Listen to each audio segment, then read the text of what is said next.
A repentina e secreta ida da igreja. William Marion Branham.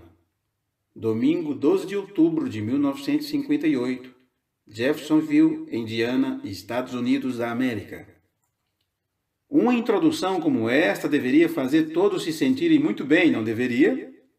Muito bem, vamos inclinar nossas cabeças somente para um momento de oração, antes de abrirmos a palavra. Senhor, dizemos com aqueles do passado, alegrei-me quando me disseram, vamos à casa do Senhor. Não podemos encontrar melhor lugar para estar hoje do que bem aqui, com a congregação do Senhor em adoração. Embora esteja chovendo lá fora e possa haver misérias e coisas assim, mas quando nós estamos em Tua presença, nós temos este sorriso de satisfação que Tu entendes e opera para que seja exatamente o correto para nós. Pedimos uma bênção especial nesta manhã por aqueles que não conseguiram vir ao culto.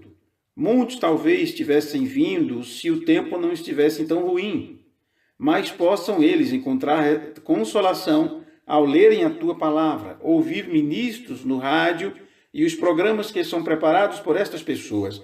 Nós pedimos que Tu possa especialmente abençoar aqueles que estão em Sua divina presença por seus esforços de virem nesta manhã para ouvir a palavra do Senhor e ministrar a Ele com salmos, orações e ações de graça.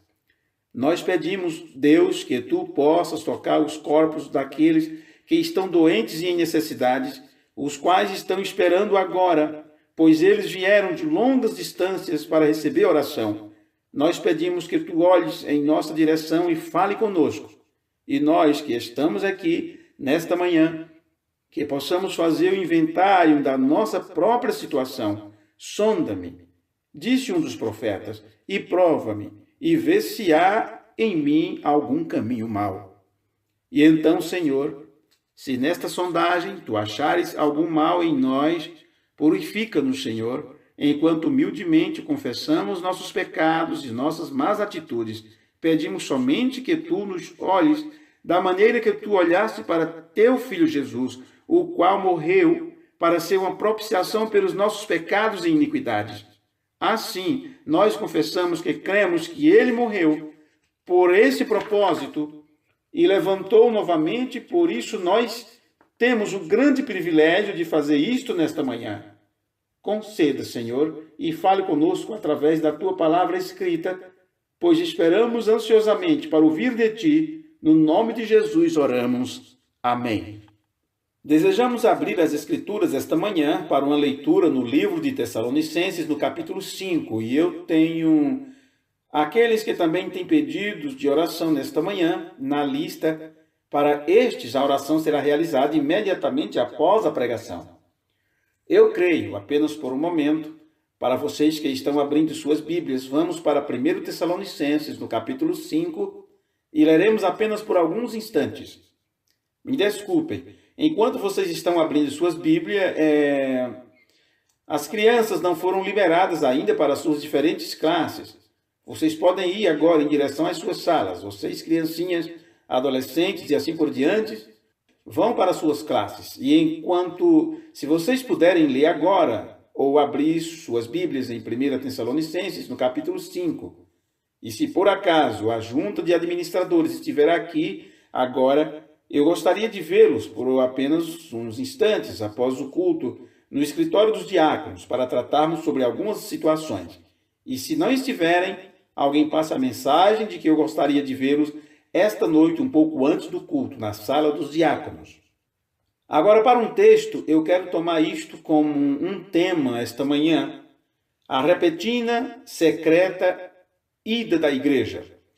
Que eu possa, deixe-me anunciar isso novamente, porque eu não tive muito tempo para preparar muitos comentários, pois está uma correria. Estávamos fora até tarde ontem. Realmente cheguei ontem muito tarde e nos apressamos para chegar aqui esta manhã. Mas este assunto há pouco veio em minha mente e talvez mais tarde eu possa atingir em algo que faça bem para alguém. Eu amo este assunto, a repentina, secreta tomada da igreja. E agora, em 1 Tessalonicenses capítulo 5. Mas, irmãos, acerca dos tempos e das estações, não necessitais de que se vos escreva, porque vós mesmos sabeis muito bem que o dia do Senhor virá como um ladrão de noite.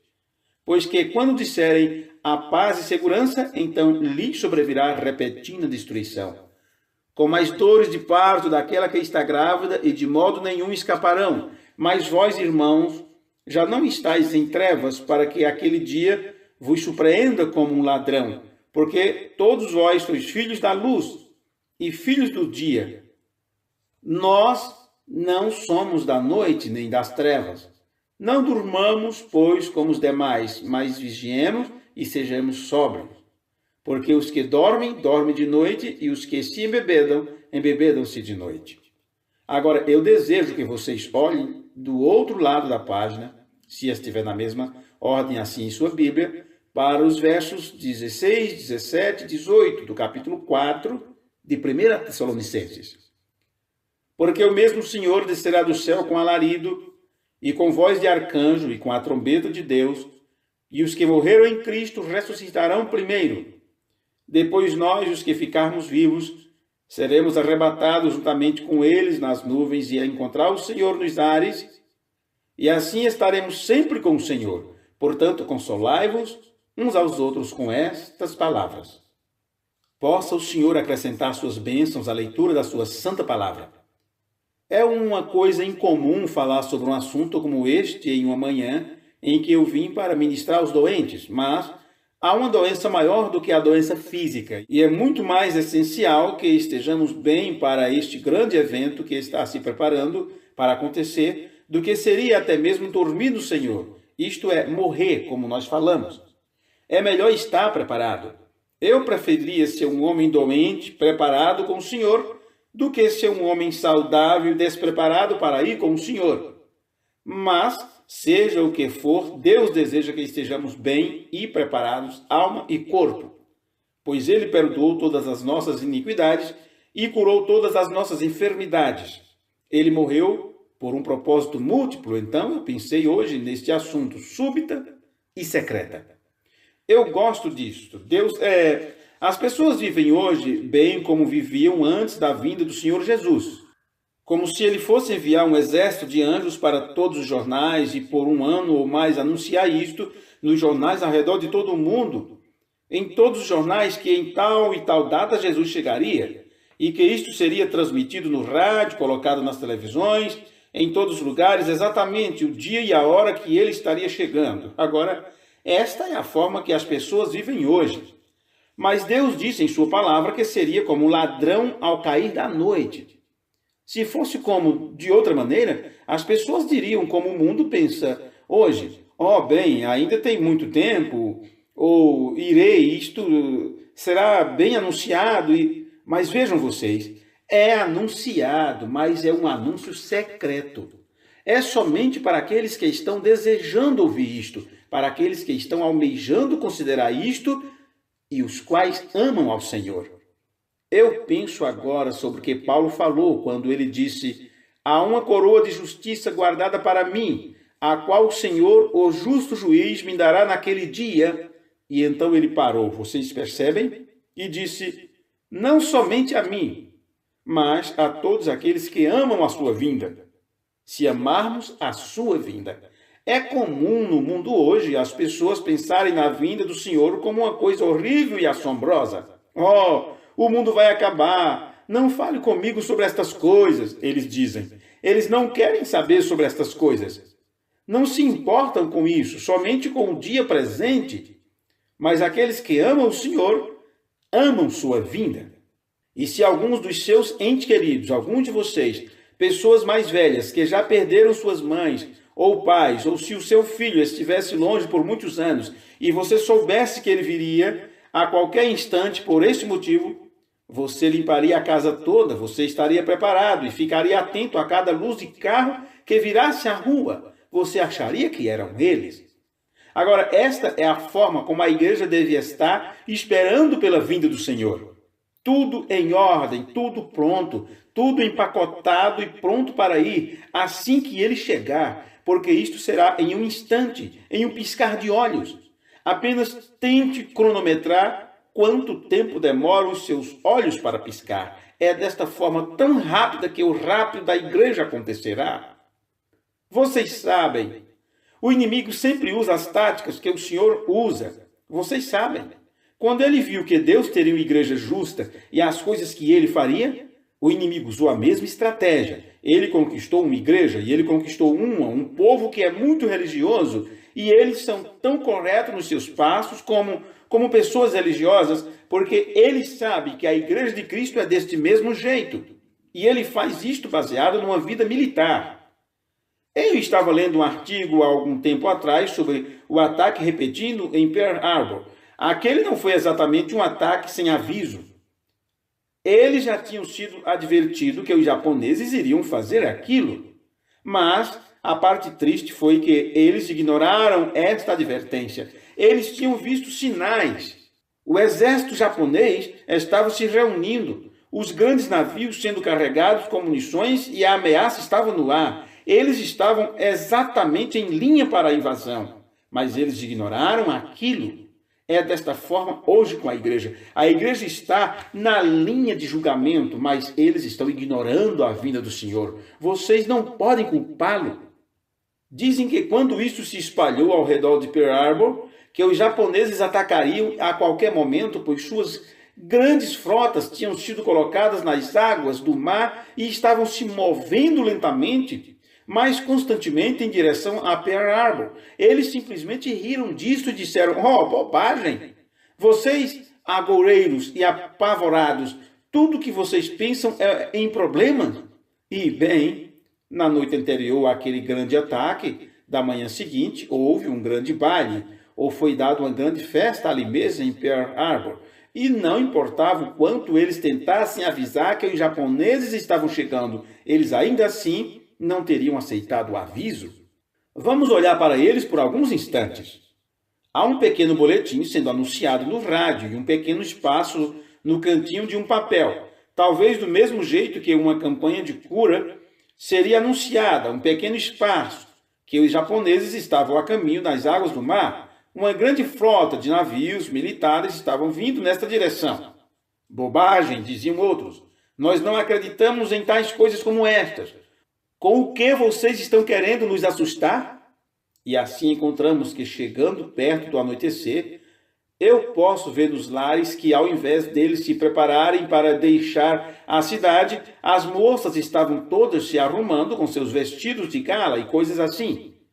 Eles estavam descendo para este grande jubileu que eles teriam, e também os oficiais do exército estavam muito ocupados escrevendo suas licenças, para que todos os soldados pudessem participar desta festa, grande festa de beberrões.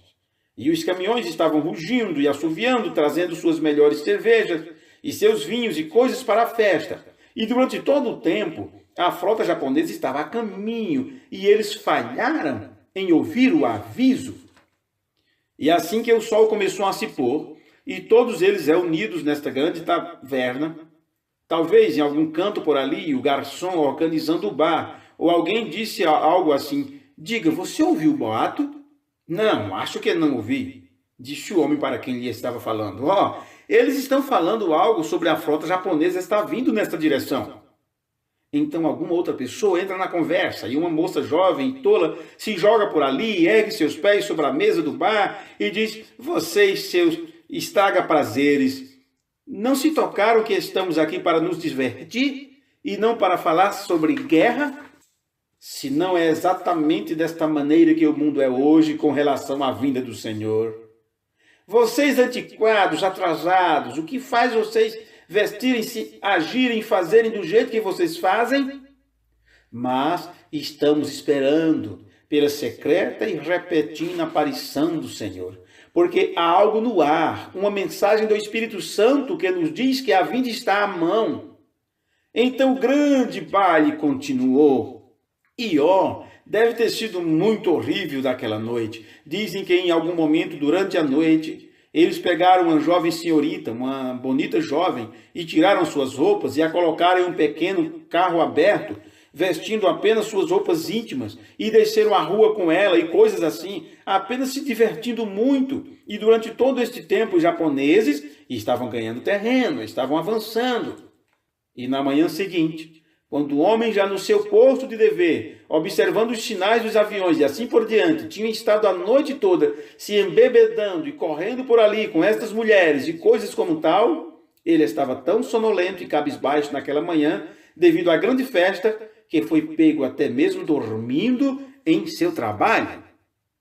E eu temo que seja desta mesma maneira na vinda do Senhor. A igreja está tão envolvida e embebedada com os cuidados do mundo, ao ponto de que estará adormecida no posto do dever na vinda do Senhor. E em seguida, sobre a cidade sobrevoaram os aviões, e bombas foram lançadas, e eles derribaram aquela cidade ao pó. Por quê? Porque eles não deram ouvido aos avisos.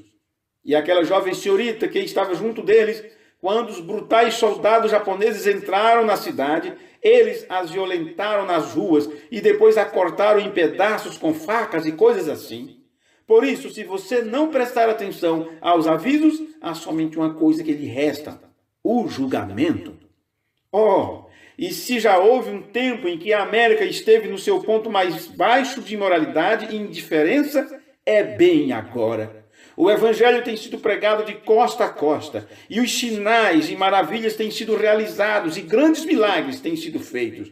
E eles continuam em suas folias, bebedeiras, ignorando, zombando. Mais de 200 mil púlpitos na América de igrejas protestantes. O que nós precisamos hoje nesses púlpitos é de profetas do Senhor, que não tenham medo de soar os trovões do julgamento de Deus sobre esta geração de pecadores para os quais estamos pregando. Nós precisamos de profetas como Isaías, que clamou e disse: uma geração iníqua. E como ele condenou aquela geração e lhes falou dos julgamentos vindouros.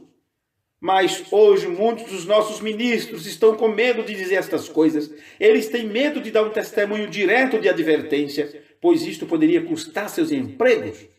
Eles teriam que deixar suas denominações, seus púlpitos, e eles teriam talvez que sair, talvez tomar outro lugar em alguma outra igreja ou alguma coisa assim. Mas é tão horrível que tenhamos esse tipo de pessoas em nossos púlpitos. Nós precisamos de homens como John Wesley e Martinho Lutero no início da Reforma. Nós precisamos de pessoas como Paulo, dispostos a dar tudo e entregar a si mesmos, mesmo que isso signifique separação desta vida, como testemunhas da verdade do Evangelho de Jesus Cristo. O que aconteceu hoje é que a educação, a sociedade e as pequenas coisas agitadas e delicadas da sociedade, os seus próprios sentimentos têm tomado o lugar do Espírito Santo na igreja. O que nós precisamos hoje é clamar para a América o que Deus enviou. Deus encheu homens com o poder do Espírito Santo, os quais não têm medo de clamar contra estas coisas erradas e de avisar as pessoas do julgamento que se aproxima. Deus não poderia de forma alguma deixar esta nação escapar do julgamento. Se Deus fizesse isso, ele teria que levantar Sodoma e Gomorra e se desculpar perante eles por tê-los destruído quando eles foram um povo tão mau. Nós não temos desculpas aos olhos de Deus. Que situação nós chegamos hoje, quando isto tem atingido nossa política, atingiu nossos governantes e está totalmente apodrecido da base ao topo. Não há mais justiça, somente em Deus. Oh, nós dizemos que confiamos na ONU, as Nações Unidas, e há menos de 5 anos atrás, 51% das Nações Unidas eram comunistas. Não há nada em que possamos confiar, somente na palavra de um Deus vivo. Não podemos confiar em nada, não na política.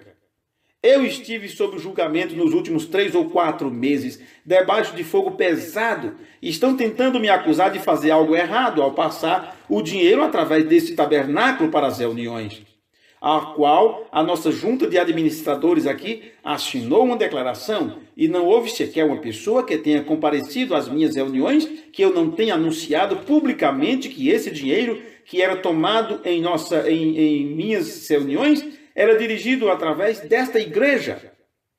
Agora eles dizem que por eu direcionar isso através da igreja, eu estava tentando defraudar o governo e querem me dar 20 anos no Fort Leavenworth Kansas por fazer isto. Eu disse, que palavra é esta escrita sobre a nossa Suprema Corte?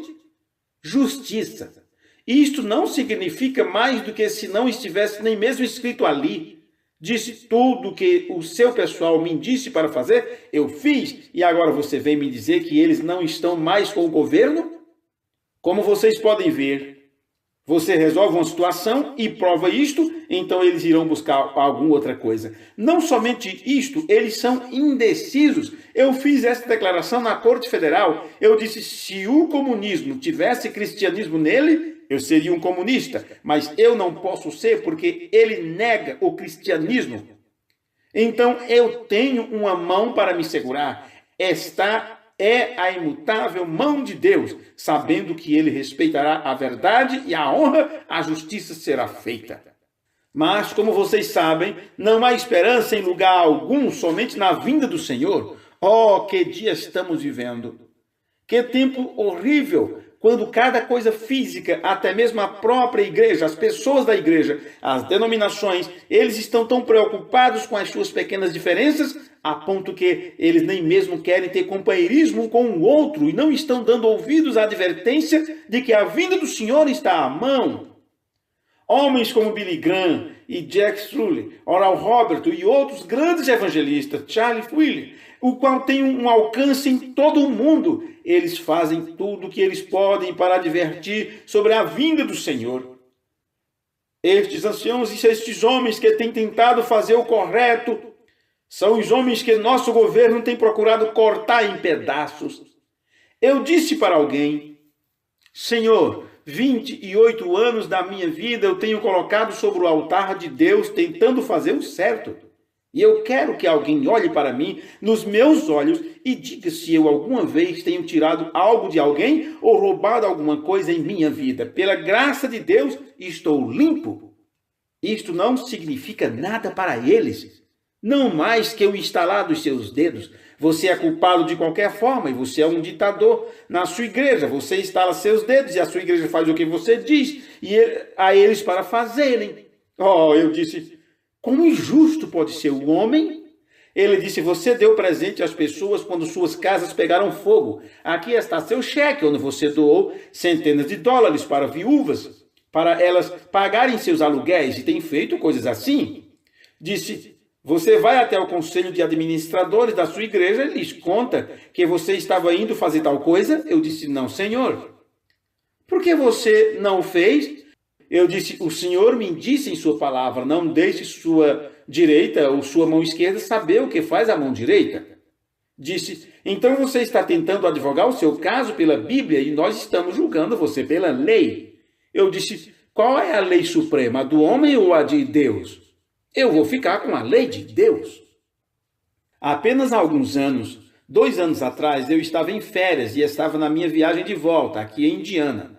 O limite de velocidade é 65 milhas por hora durante o dia, cerca de 104 km por hora, tradução. E isto nas rodovias, nas autoestradas. E é 60 milhas por hora à noite, depois que o sol se põe. É assim no Kansas, em Illinois, também no Colorado, em Idaho, como também em Wyoming. E na minha viagem de volta, depois de passar por montanhas de neve por muitos dias, em Nevasca. Eu tinha acabado de pegar um alce e eu estava voltando para casa para dar aos meus amigos. E eu tinha que me apressar para tentar escapar de outra nevasca que estava bem atrás de mim. Ou eu estaria em problemas outra vez e a carne estaria arruinada. E eu atravessei Wyoming e chegando a Nebraska, eu tinha andado como que 30 milhas, 48 quilômetros, na rodovia. E de repente eu olhei para trás e eu vi as luzes vermelhas da polícia. E eu nunca fui preso em minha vida, então eu continuei. Eu olhei, eu estava andando a 60 milhas por hora, aproximadamente 96 quilômetros por hora. A uma distância de 30 ou 40 milhas de qualquer cidade, eu apenas continuei pela rodovia, grande rodovia de 4 pistas. E eu confirmei, 60 milhas por hora. E eu olhei para trás e ele continuava atrás de mim. Eu apenas observei e eu vi as sirenes vermelhas girando e eu pensei, bem, por que ele não ultrapassa? Ele tem bastante espaço. E eu fiquei esperando, eu abaixei o meu vidro e eu ouvi a sirene. Bem, eu pensei, e vou encostar o mais rapidamente que possa. E ele estacionou e me parou. Eu saí do carro, eu pensei, talvez seja alguma mensagem que eu não tenha ouvido no rádio, talvez alguma coisa em casa, com minha esposa ou família. Eu saí do carro, tão inocente quanto poderia ser. Ele disse, eu acho que você quer saber o porquê parei você. Eu disse, sim, senhor. E ele disse, você estava desobedecendo às leis de velocidade. Disse, você sabe quão rápido você estava indo? Eu disse, sim, senhor. Eu disse, eu estava andando a 60 milhas por hora. Ele disse, está certo. E isto é contra a lei. Eu disse, não é 60, não, é 65 no... Não, senhor, disse, é 55 aqui. Você estava 5 milhas acima do limite de velocidade. Oh, eu disse, me desculpe, eu não tinha a intenção de...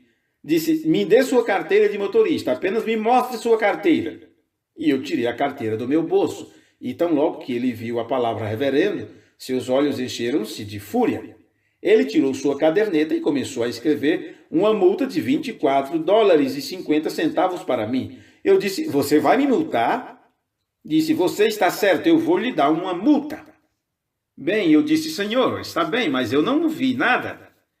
Ele disse, tem uma placa bem ali na divisa entre os estados, você deveria ter visto. Bem, eu disse, eu tenho passado por uns 4 montanhas de neve por 4 dias e eu provavelmente não vi esta placa, senhor. E ele disse, está certo, você tem dinheiro contigo? Eu disse, apenas uns $12. Bem, ele disse, você ficará bem aqui até que você pague isto. Era por volta das 10 da noite ou 11. Eu disse, senhor, eu disse a ele o quanto eu estava errado e sobre a carne, assim por diante. Isto não significou nada para ele. Então eu tive que assinar uma declaração de boa-fé, garantindo que eu enviaria o dinheiro para eles. Quando eu cheguei à minha casa, eu escrevi para o juiz de uma cidadezinha, de um pequeno juizado, para onde eu estava enviando isto. E eu disse a ele, senhor, eu tenho trabalhado por volta de 25 anos neste tempo, 26 anos a serviço do Senhor, tentando converter criminosos para o Senhor Jesus, tentando proteger suas vidas como um oficial, tentando melhorar as comunidades em melhor lugar para se viver, um lugar decente para as famílias. Eu tenho colocado 20 e tantos anos neste serviço e eu acabei cruzando os limites. Eu sinto que você deveria me perdoar por isto. Eu disse, mas seu policial não considerou isto de maneira nenhuma, o qual talvez ele esteja suposto a fazer isto e cumprir com seus deveres, mas eu estou lhe pedindo, por ser um juiz, não é pelo dinheiro, é pelos princípios. É a primeira multa que eu tenho que pagar e isto tem que vir do dinheiro que as pessoas me dão para eu viver para a igreja. Eu disse, se você for tão gentil e me perdoar por isto, eu seria muito grato. Todavia, aqui segue o cheque autenticado para que saibais que está tudo certo. Irmãos, ele somente assinou o nome dele sobre esta carta. Tratou deste assunto a sangue frio. Por quê? Por quê? E direcionou isto para um policial podre, cheio de preconceitos religiosos. Alguns deles nem sequer são condenados por assassinatos. Aí está. Deus não deixará a sua igreja permanecer por muito tempo debaixo de coisas como estas. O mundo está corrompido e a política está corrompida e a igreja está corrompida. O que nós precisamos fazer com relação a isto é que o povo temente a Deus se reúna e chame pelo nome do Senhor. É isto que o Tabernáculo Branham precisa fazer. Eu faria somente olhando e observando. Eu tinha tanta coisa à minha frente pensando o quanto nós poderíamos nos estressar aqui com a forma que a igreja está indo. Como eles têm largado a moral das pessoas, como os têm deixado viver, e vão às danças de rock and roll, e se vestem da maneira que querem, e tudo mais, e assim vão exatamente desta maneira, comprometendo os pregadores. O que nós precisamos é sermos antiquados, enviados de Deus, pregadores nascidos do céu que dirão a verdade, indiferentes a quem possa doer. Como João disse, o machado está posto à raiz da árvore e toda a árvore que não produzir bons frutos será cortada e lançada no fogo. Nós precisamos de pregadores, profetas, como os que irão bombardear e usar os julgamentos de Deus como munições para destruir esta condição iníqua que estamos vivendo. Você nunca pode se livrar do pecado com tapinha nas costas. Você não pode se livrar do pecado ao educar as pessoas. Nossos programas têm se tornado demolidos e fracassados. Há apenas um remédio para o pecado, e isto é Cristo. É este o remédio. E não Cristo através de uma confissão intelectual, mas pelo batismo do Espírito Santo, para uma nova vida e uma regeneração. Este é o único remédio para o pecado, único remédio para a nossa nação, o único remédio para as nossas igrejas, é o único remédio para as pessoas. Aqui, há algum tempo atrás, eu acho que muitos de vocês que viajam têm visitado lá. Eu tenho ficado lá por muitas noites em minhas jornadas ao oeste, para onde eu tenho que ir na próxima semana e receber liberação do governo para ir. Eles estão me segurando aqui, onde, se eles quiserem me levar, eles podem me pegar bem aqui. E eu tenho que ir a algumas reuniões lá na costa oeste. E se for a vontade de Deus, eu devo passar em uma pequena cidade chamada West Memphis, Arkansas. É logo que passa o rio de Memphis, no Tennessee. E nesse lugar, eles querem gastar 2,5 milhões de dólares em uma quadra para corridas e apostas. 2,5 milhões de dólares para degradar-se, profanar e enviar almas para o inferno. E então eles pegam homens como Billy Graham, Oral Roberts, eu mesmo, e aqueles os quais estão sofrendo pela causa de Cristo, ao passarem legitimamente dinheiro através da igreja e querem dar a eles 20 anos na prisão federal. Tem sido sempre a vontade do mundo agir desse jeito. Eu disse você, eu tenho irmãos que estiveram em prisões federais. E um deles disse, o advogado disse, você teve irmãos em prisão federal? Eu disse, eu tive. Disse, quem eram eles? Eu disse, um deles foi o irmão João, em Alcatraz, na ilha de Pátimo. E outro irmão foi Paulo, na prisão federal de Roma. E o irmão Daniel, ele esteve em prisão domiciliar. E o irmão José, ele foi acusado de algo que ele era inocente, serviu durante muitos anos a Potifar, tentando ser um servo verdadeiro, mas a esposa dele o acusou e ele foi condenado a ficar na prisão durante anos, até sua barba e cabelo ficarem crescidos. Eles tiveram que barbeá-lo para que ele se apresentasse diante de Faraó. Certamente. E para quê? Alguma coisa errada? Por causa de Cristo, exatamente. E então gastam 2,5 milhões de dólares em uma pista de corrida para profanar, amaldiçoar e enviar almas para o inferno, falando sobre a vinda de Deus rapidamente. Mas as pessoas do Arkansas fizeram algo a esse respeito. Cada igreja, eu acho que 9 ou 10 denominações diferentes daquela comunidade, eles se reuniram e disseram, está errado e não queremos ter isto. E eles organizaram uma reunião de oração e eles fizeram correntes de orações dia e noite durante o tempo todo. E quando os juízes e federais da manhã seguinte foram para a corte para decidirem sobre este assunto, se eles construiriam esse lugar ou não, eles se encontraram e isto foi anulado. A oração muda as coisas. Eu não me importo com quão apodrecido está o mundo, quão apodrecido está o país, nossa nação, nosso povo. A oração muda as coisas, mas nós não estamos mais interessados em reuniões de oração. Nós temos tantas outras coisas para fazer, então nós pensamos, e então não somente aquela quadra de esporte foi condenada, mas foi proibido ao ponto que eles não podem mais ter isto no estado do Arkansas. Não por muitos e muitos anos que estão pela frente. Por quê? Porque o povo que é chamado pelo seu nome se ajuntou e orou. Oh, o que precisamos hoje é uma convocação juntos, uma preparação, não dependendo do pregador, mas vocês como indivíduos diante de Deus, fazendo com que você mesmo esteja preparado para a vinda do Senhor, para escapar de toda esta corrupção. Não importa do que eles te chamam, e que atitude eles tomem.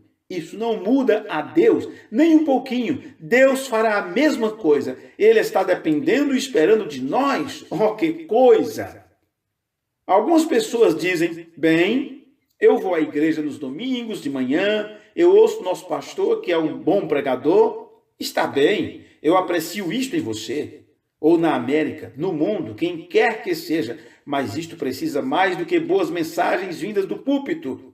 É preciso a sua vida, é preciso que você se apronte. Em Apocalipse, no capítulo 19, versículo 7, a Bíblia diz que, falando sobre a noiva de Cristo, ela tem se aprontado.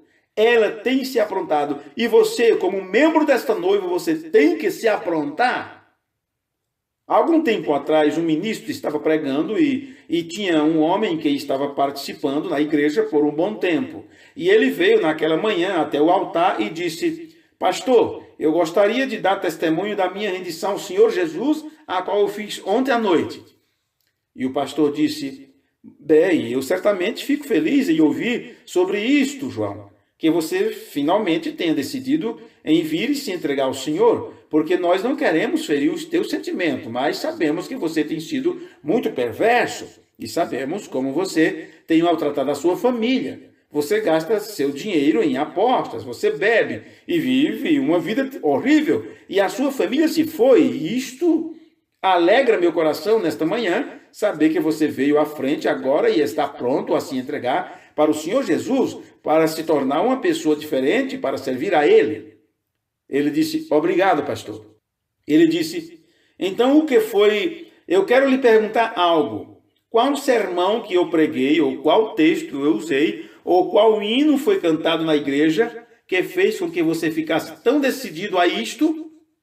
E o homem olhou para o pastor, com lágrimas rolando em sua face, e disse, pastor, não foi nenhum dos seus sermões, por melhores que eles fossem.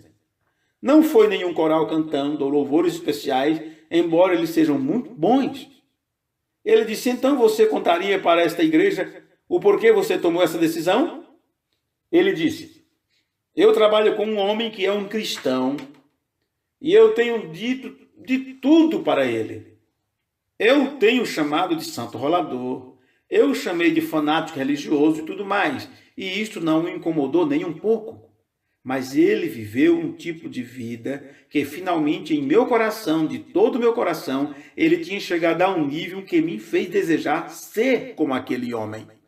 E esta é a razão pela qual eu pedi a ele que me guiasse para Cristo. Eu queria o Cristo que ele serve.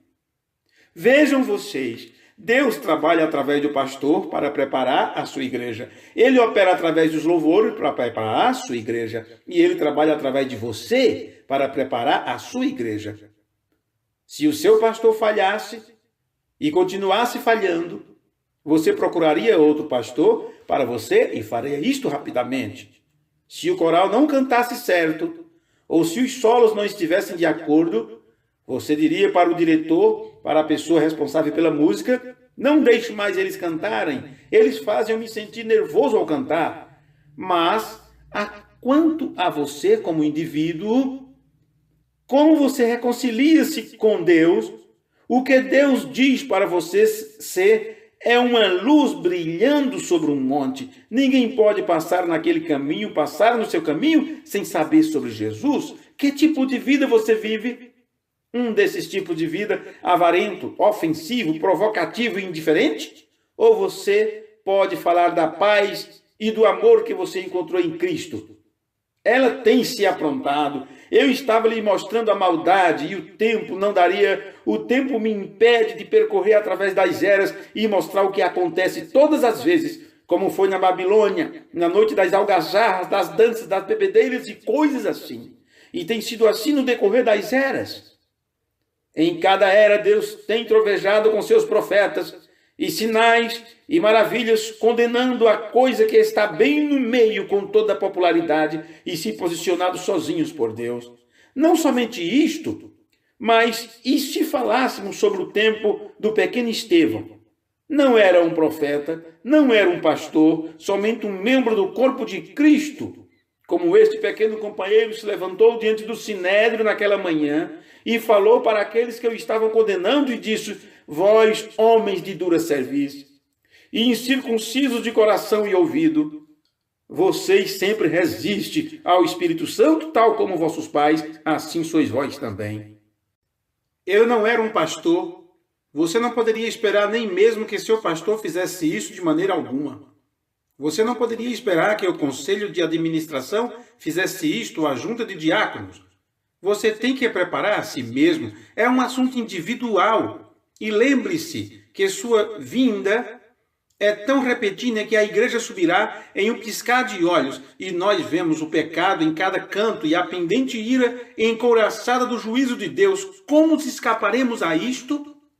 Sinais estão aparecendo, Jesus está voltando e grandes maravilhas estão sendo realizadas. Cada sinal está apontando em direção à sua vinda em breve. E isto acontecerá em um momento.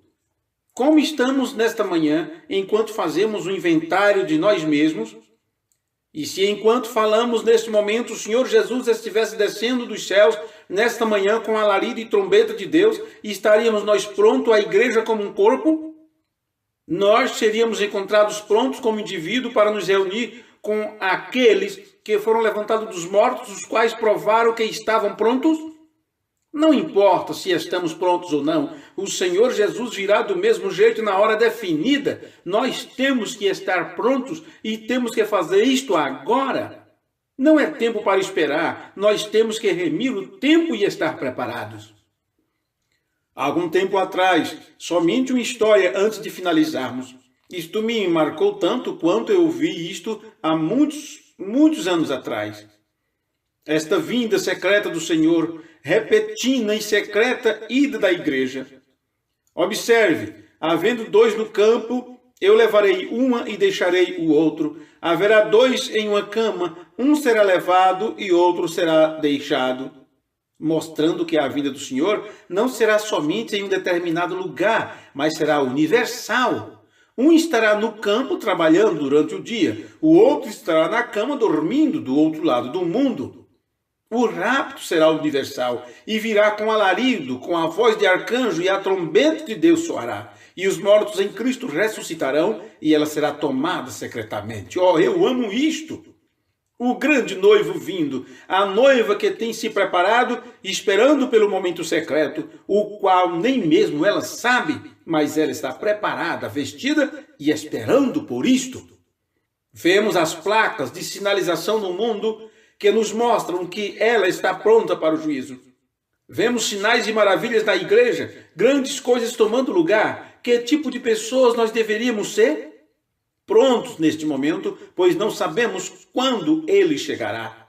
Portanto, estejais vós prontos, pois não sabes que minuto ou que hora o seu Senhor virá. Esteja pronto, pois você não poderá preparar-se depois, porque ele disse que você não poderia. Quantos de vocês, talvez todos, têm lido sobre as virgens? Algumas eram sábias e as outras eram tolas. Virgem significa pureza. Elas eram todas boas pessoas. Cada uma das virgens, vasos santificados de Deus, mas aquelas que tinham óleo em suas lâmpadas entraram e as outras foram deixadas para fora. Elas eram todas virgens, cada uma delas, pessoas às quais você não poderia apontar nada de errado. Todas elas criam na vinda do Senhor, elas estavam prontas para encontrá-los, mas algumas delas deixaram o óleo acabar. Não deixe que este seja o seu caso. Mantenha sua lâmpada com óleo. Óleo é o Espírito Santo. Nunca deixe isso se esvaziar em você. Quando você sentir o seu amor indo-se, sua sinceridade para com Cristo e com a causa, rapidamente vá até Ele.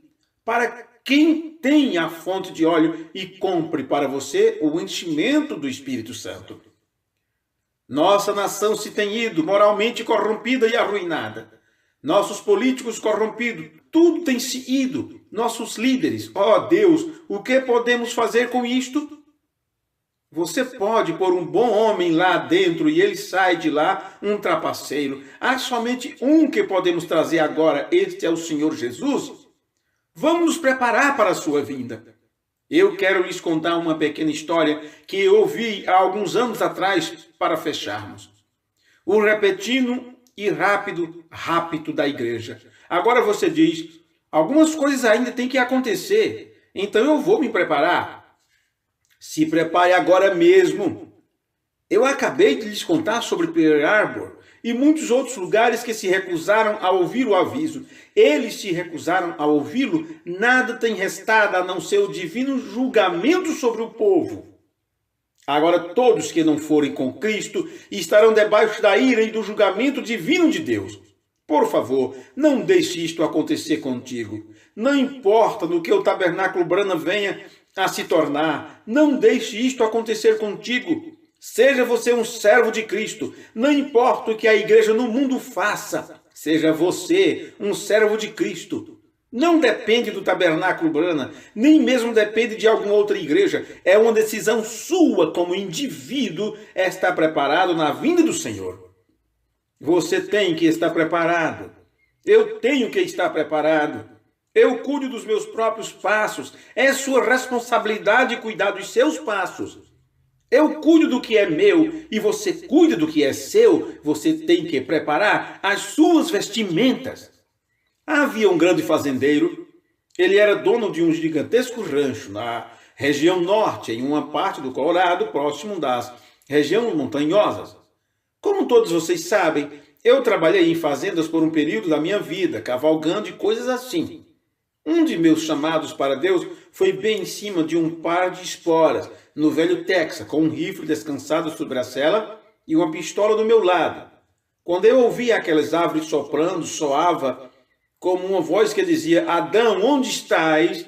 Assim que eu olhei em direção às estrelas, eu ouvi o velho Slim, um velho cowboy do Texas, soprando em um pente envolto em um pedaço de papel.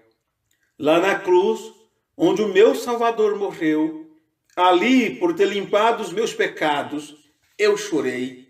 Ali, em meu coração, o sangue foi aplicado. Glória ao seu nome.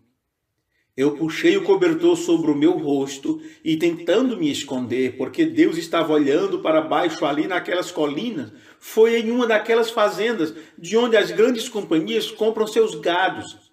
Eles conduzem o gado até as montanhas e então os trazem de volta, depois que os bezerros nascem no outono do ano. Depois os marcam e vendem algumas cabeças no antigo rebanho e alguns novilhos e assim por diante, e vão crescendo nisto, aumentando seus grandes rebanhos de gado. E nesta certa fazenda, o proprietário ou o responsável por cuidar do lugar, o qual nós chamamos de superintendente, o capataz, ele tinha cerca de 5 filhas, todas elas eram lindas mulheres, jovens solteiras. E lá havia uma pequena mocinha que era prima destas moças, seu pai e sua mãe, ambos tinham falecido. E a trouxeram para aquele lugar para morar com seu tio. E aquelas moças, as quais eram daquele tipo extravagante, com seus vestidos de franjinhas, vocês sabem, somente usavam essas jovenzinhas e a tratavam como se ela fosse algum animal. Todo o trabalho duro estava sobre ela.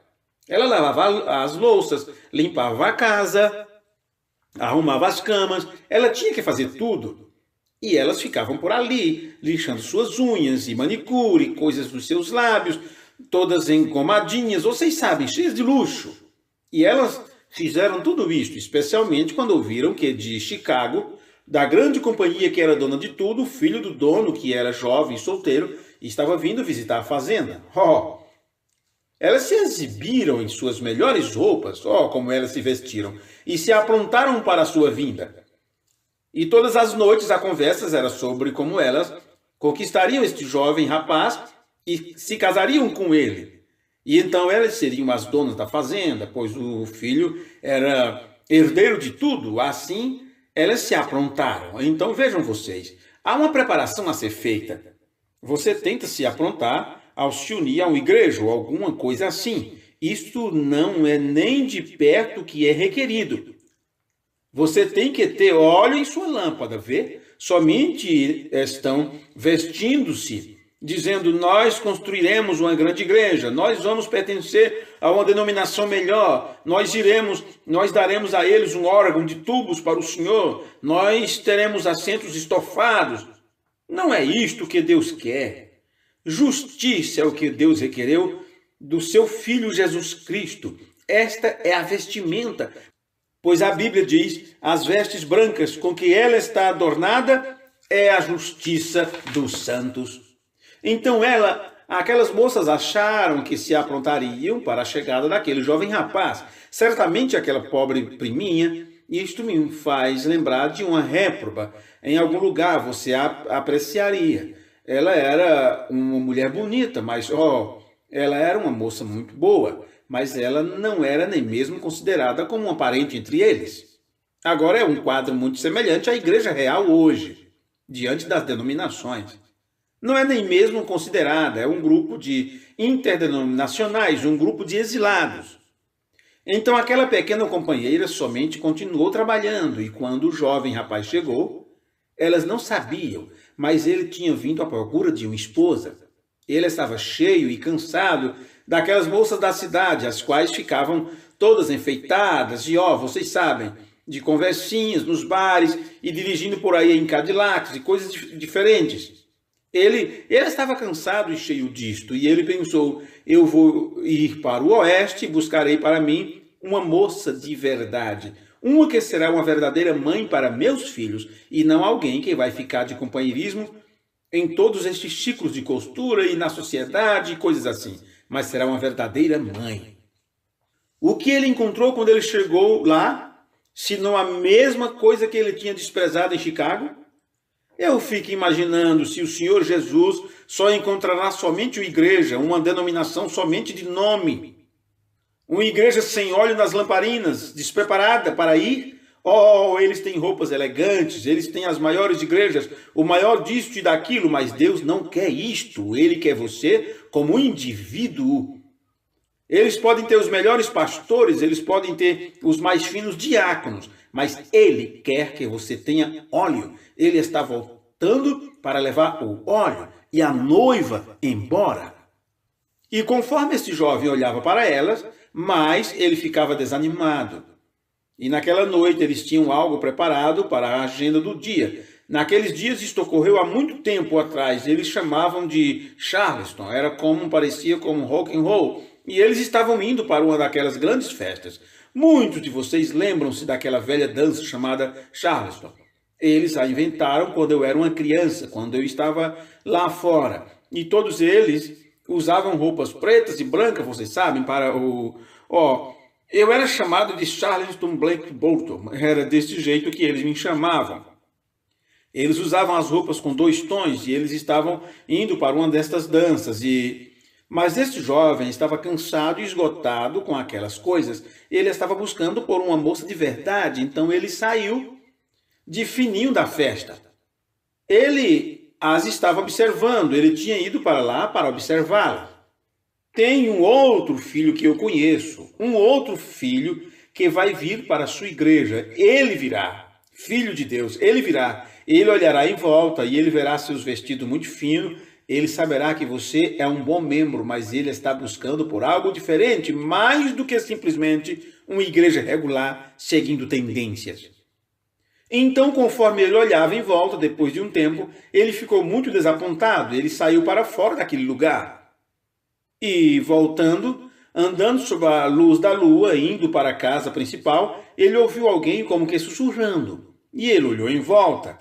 E ali ia esta jovenzinha com uma grande bacia de louças, tarde da noite, pés descalços, indo jogar a água da louça fora. E assim que ele a viu, alguma outra coisa disse: é ela, é esta. Então ele foi na direção em que ela estava, e quando ela se virou, ao lado da cerca do curral, ele estava parado lá, e ela quase desmaiou. Ele disse: como vai você? E ele disse: qual é o seu nome? E ela lhe disse seu nome, e era o mesmo nome do capataz da fazenda. Disse: como assim? Eu não consigo entender como que é isto. Ele é o seu pai? Disse: não, eu sou apenas uma sobrinha. Você sabe, meu pai e ele eram irmãos. Eu tenho o mesmo nome, mas eu Ele é o patrão. Vocês podem ter o nome da igreja, pode ter o nome de Tabernáculo Brana, ou Metodista, ou de qualquer igreja que você vá. Não é isto, amigo. Vejam, é algo diferente, é o seu caráter. É para isto que Deus está olhando. Você pode ser metodista, você pode ser batista, pode ser presbiteriano. Não é isto. É caráter que Deus está olhando, não apenas um caráter terreno, mas o caráter do Espírito Santo. Estes sinais seguirão os que crerem, disse Jesus no capítulo 16 de São Marcos. Ela estava tão surpresa que sequer estivesse ele falando com ela mesma, que ela manteve sua cabecinha baixa e correu para casa. Ele esteve lá por 1 ou 2 semanas e ele a procurou em todas as partes e eles não se falaram mais. Mas ele continuou a observá-la e na noite antes dele partir, ele tinha que ir na próxima manhã. Eles estavam em outra grande festa e ele buscava por ela, mas ele não podia a encontrar. Ele sabia que ela tinha que lavar as louças e tudo mais, então o trabalho sujo e tudo deveriam ser tirado para fora. E esta é a maneira que a Igreja de Deus tem que fazer isto algumas vezes, o trabalho sujo. Todos os nomes de escândalos e todas as coisas que são más e que são lançados sobre ela, mas ela é uma grande ave salpicada. Todas as outras aves se ajuntam e ficam ao redor dela. Isto é correto. O nome dela está no livro da vida do Cordeiro. Ela abrirá suas grandes asas em um desses dias para um voo. Ela está pronta. Suas manchas significam que o sangue de Cristo foi salpicado sobre ela. Você deve ter lido isso em seu livro, a Bíblia. E este rapaz se deparou com esta mocinha saindo para fora naquela noite. Ele disse: eu tenho observado você. Ninguém sabe sobre isso, somente eu. Ele disse: eu tenho vindo para este lugar à procura de uma esposa. E de todas que tenho conhecido, você é a que preenche os requisitos. Como será que ela se sentiu? O grande filho do dono pedindo para ela agora se ela se tornaria sua esposa? Apenas imagine. Como devem ter se sentido aquele jovem quando olharam pela janela e o viram de mãos dadas com aquela priminha desprezada? O homem que elas tentaram conquistar de todos os jeitos, com seus grandes e elegantes vestidos, com babados e coisas assim? E ele disse: você se casaria comigo? Oh, ela disse: Senhor, eu não sou digna. É desta maneira que a igreja verdadeira se sente em relação a isto. Eu não sou digna, se eu puder somente lavar os seus pratos, já é o suficiente. Você está disposto a tomar esse lugar? Poderia você lavar os pratos da ceia? Estaria você disposto a ser chamado de fanático? Ou estaria você decidido a seguir o caminho com os poucos desprezados do Senhor? Você estaria disposto? Você está disposto a ser marcado no seu ambiente de trabalho? Tem um homem ali, ele é um fanático religioso porque ele não quer beber e não quer fumar, não dança, não sai com as mulheres. Tem uma mulher que mantém sua cabeça inclinada, ela anda como por toda a cidade, ela não tem vontade de se unir aos nossos círculos. E você está disposto a seguir este caminho e se aprontar para a vinda do Senhor? Se você estiver, você estará esperando pela sua vinda, você se alegrará na sua vinda. Isto não será algo terrível, este será o momento mais gracioso no qual você possa pensar: a vinda do Senhor a todos aqueles que amarem a sua vinda. Então, quando ele partiu, ele disse a ela que voltaria em um determinado tempo. Disse: quando você começar a ver, era no inverno, disse: quando você começar a ver aquelas árvores começando a brotar, aquela algarrobeira, as coisas começando numa nova vida, disse: então eu estarei de volta no tempo da primavera. Eu entendo, eu não poderia dizer se foi bem assim, mas a moça deveria ganhar por volta de $1,75 por semana no trabalho. Mas ela economizou cada centavo disto, porque ela estava se aprontando para o casamento que haveria. Ela estava guardando dinheiro para o seu vestido de casamento, pois tinha dito: nós nos casaremos bem aqui na fazenda quando eu voltar novamente. Ela guardou dinheiro durante o ano todo. Ela estava feliz. Ela não se importava se tinha que lavar os pratos. Ela não se importava em passar roupas ou varrer o pátio ao redor do casarão ou o que tivesse que fazer. Ela estava noiva do patrão da fazenda. Porque nós, cristãos verdadeiros, nos importamos com o que o mundo diz? Por que nos importamos se somos desprezados e rejeitados? Bem-aventurados são os mansos, pois eles herdarão a terra. O filho do patrão está voltando um dia destes e nós vamos para a ceia do casamento. Que diferença faz para nós se nós amamos a sua vinda? Depois que todos os dias passaram, as filhas, as primas zombaram dela, dançaram ao redor dela e tudo mais, pois diziam: pobre criança tola, você não sabe se ele... Porque ele é exatamente como todos os outros homens. Ele estava somente iludindo você. Mas o Filho de Deus não ilude. Aquele que não nascer de novo, de maneira alguma, eu não me importo com o quão bom você pareça ser, com o quanto de igreja você tenha, qual é o seu status no país. Você pode ser um político, você pode estar no governo federal, você pode estar na católica, presbiteriana, qualquer igreja que você queira estar. Mas isto é, aquele que não nascer de novo não entrará, e estes sinais seguirão ao que crê. Eu estou apenas citando a sua palavra.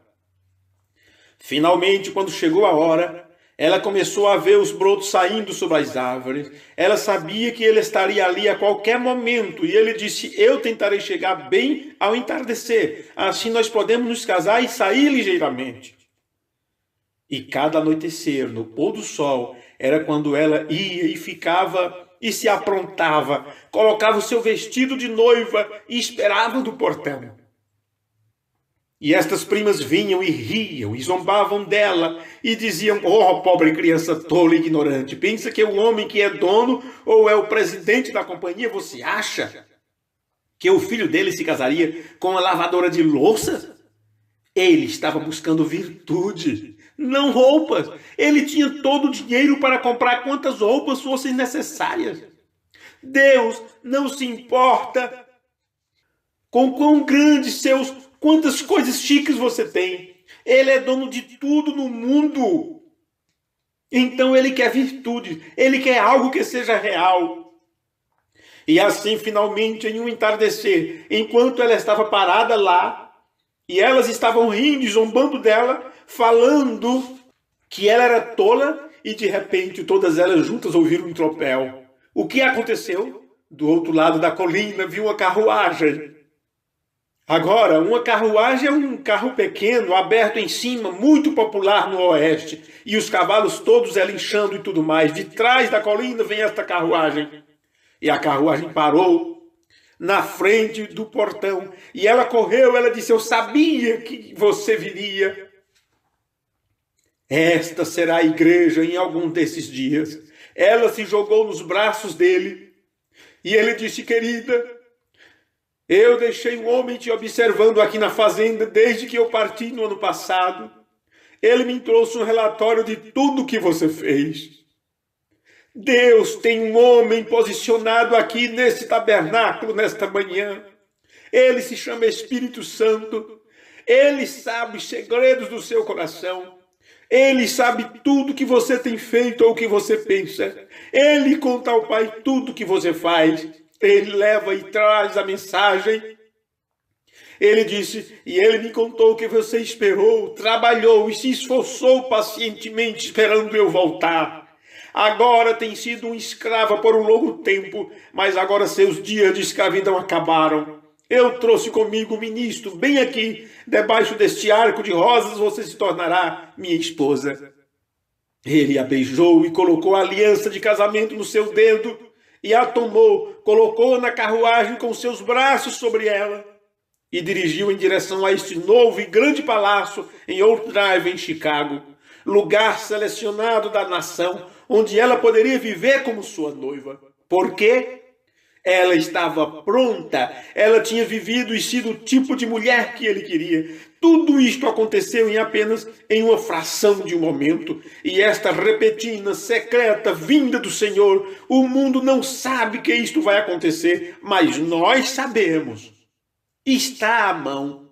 Não seja como aquela jovem moça a qual eles tiraram suas roupas em Pearl Harbor. Você cairá em desgraça. Seja como aquela que se aprontou e manteve as suas virtudes e estava esperando pela vinda do Senhor, porque será secreta e repentina. Enquanto você pensa nessas coisas, vamos inclinar nossas cabeças para aquele que virá.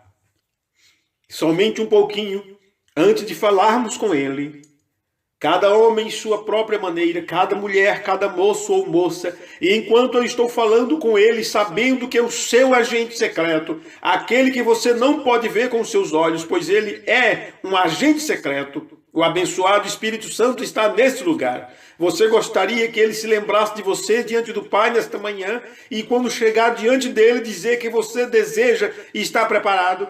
Se você gostaria, levantaria vocês as suas mãos para ele? O Senhor lhe abençoe. Eu acho que praticamente todas as mãos aqui não é difícil. A minha também. Eu quero que tu, Espírito Santo, diga ao Pai que olhe para mim. Eu estou tomando o caminho junto com o seu povo desprezado. Como eu quero ir, eu quero estar pronto. E eu quero estar pronto bem agora, porque talvez ele possa vir antes que este culto acabe. Nações estão quebrando. Israel está acordando. Os sinais que os profetas predisseram, os dias dos gentios estão contados, e com horrores acumulados, ó dispersos, voltem aos seus lugares. O dia da redenção se aproxima, o coração dos homens desfalecendo de temor. Sejam cheios com o Espírito de Deus, suas lâmpadas limpas e adornadas. Olhai para cima, sua redenção se aproxima. Israel está retornando, ó Deus, a figueira está brotando, Israel retornando como uma nação. Quando eu ouvi o nosso pastor nesta manhã dizendo para orarmos por Israel, não sabem vocês isto? São os brotos saindo? Ele está para vir neste tempo. Vejam aquele artigo, 3 minutos para a meia-noite.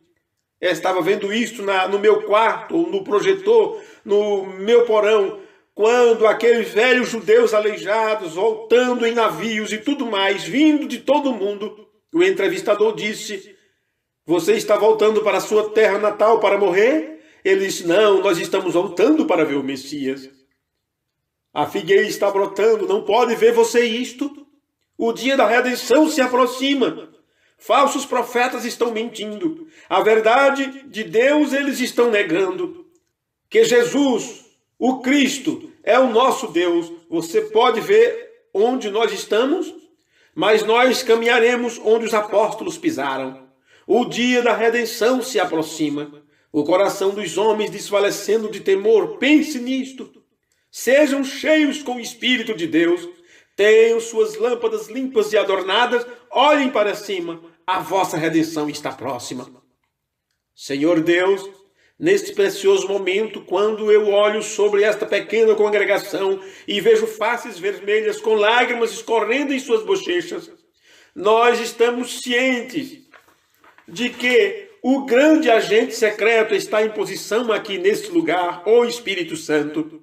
Agora permita-nos tomar o caminho com os poucos desprezados do Senhor. Se existem escrupulosos em nossa vizinhança entre o povo, no meio da igreja, onde quer que seja, isto não tem nenhuma relação conosco. Nós não sujaremos mais as nossas vestimentas com coisas do mundo, pois tu virás em um desses dias, num piscar de olhos, o repentino e secreto rapto da igreja. Tu virás de sobre as colinas do tempo, por baixo do arco-íris no horizonte, para levar a sua igreja. Pois as Escrituras dizem, a trombeta soará, e os mortos em Cristo ressuscitarão, e nós seremos elevados com eles no ar para encontrar com o Senhor e para sempre estar com o Senhor. Portanto, meus irmãos, consolai-vos uns aos outros com estas palavras. Deixe isso descer profundamente nos corações desta congregação nesta manhã. Nós louvamos a Ti no nome de Jesus. Amém. Esta mensagem intitulada A Repentina e Secreta Ida da Igreja foi pregada pelo irmão William Marion Branham em inglês, domingo, 12 de outubro de 1958, Jeffersonville, Indiana, Estados Unidos da América. A tradução do inglês para o português foi feita na íntegra no mês de junho de 2016. Todos os esforços têm sido feitos para manter o texto da mensagem em sua exatidão. A publicação desta mensagem tem sido possível graças a doações e contribuições de crentes interessados na distribuição das mensagens no nosso país, e essa distribuição é feita por crentes da Bíblia do Brasil.